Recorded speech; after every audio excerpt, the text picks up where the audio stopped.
harus pindah ke badan usaha, baik itu PT maupun CV, karena tarif pengenaan pajaknya itu final dan targetnya nanti akan lebih turun. Saat ini 22%. Kalau pribadi itu udah 35% progresif di atas 5M pendapatan. Makanya orang pindah ke PT, jadi pribadi, menerima duit di pribadi, sekarang bikin PT, bikin CV. Karena itu tadi bisa nyusun laporan keuangan, sehingga yang dipajaki adalah laba bersih. Kalau rugi tidak perlu bayar pajak. Loh, rugi kok bayar pajak? Bagaimana? PT di HFF itu cuma 4 juta rupiah, sudah termasuk akta pendirian notaris, SK Kemenkumham, OSS RBA, NPWP Badan, sampai kita bukain rekening PT. Itu prosesnya 2 hari kerja dari tanda tangan minuta, akta sama SK udah jadi, bro. Kalau sampai ke rekening ya kurang lebih 10 harian lah, kalau sampai ke pembukaan rekening. Jadi gini, setiap kali bro membentuk sebuah badan usaha ya, mau dalam bentuk PT, CV gitu ya, begitu NPWP-nya itu terbit, bro wajib melaporkan yang namanya laporan SPT Masa. SPT Masa itu ada laporan keuangan dan laporan pajak bulanan ya.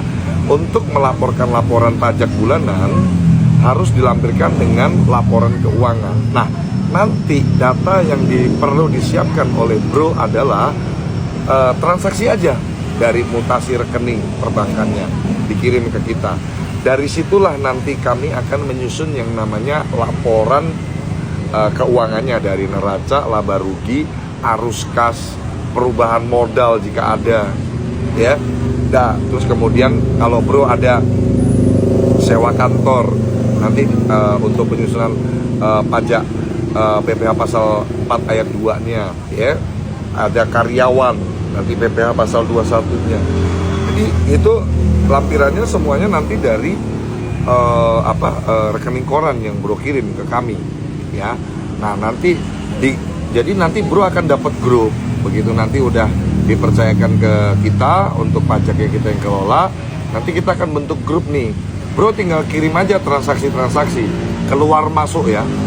Jadi ada masuk dana ataupun bro nanti ada pengeluaran beli ini beli itu, termasuk juga nanti bro mau menggunakan, ada kepentingan penggunaan dana. Nah, nanti bisa dikonsultasikan oleh tim kita. Terus termasuk nanti kalau perusahaannya bro udah PKP, nanti yang buka faktur pajak juga dari kita. Jadi udah terima beres, bro. Kita termasuk kita yang jawab, kita yang ngadepin orang pajak, nggak cuma nyusun laporan keuangan. Jadi dengan konsultan pajaknya dipercayakan ke perusahaan saya, John Tax, itu nggak cuman kita bantu susun laporan keuangan, laba rugi, arus kas, laporan pajak bulanan, laporan pajak tahunan. Nggak cuman itu, bayar 1 juta itu nggak cuman kita urusin itunya aja. Termasuk kalau ada surat dari kantor pajak, kamilah yang membalas. Kan klien adalah bos kita, dia udah bayar kita, jangan dibikin repot lagi. Ada surat kantor pajak, kami yang balas, menjawab surat tersebut. Ada pemeriksaan, kami yang menghadapi pemeriksaan itu. Jadi klien itu namanya klien udah keluar duit, jangan dibikin pusing lagi. Kita yang beresin semua. Klien taunya nyari duit aja. Urusan yang begitu orang lu udah, sebenarnya lu mau nggak? Lu udah bayar masih disuruh pusing? Nggak mau kan? Nggak ada yang mau, bos, di dunia ini. Kita berani bayar, keluar duit, ya jangan dibuat pusing. Itu yang benar cara kerja. Nah, kami dipercaya sampai 1.800 lebih klien untuk kita pegang laporan perpajakan dan keuangan usahanya, karena kami nggak pernah bikin pusing klien.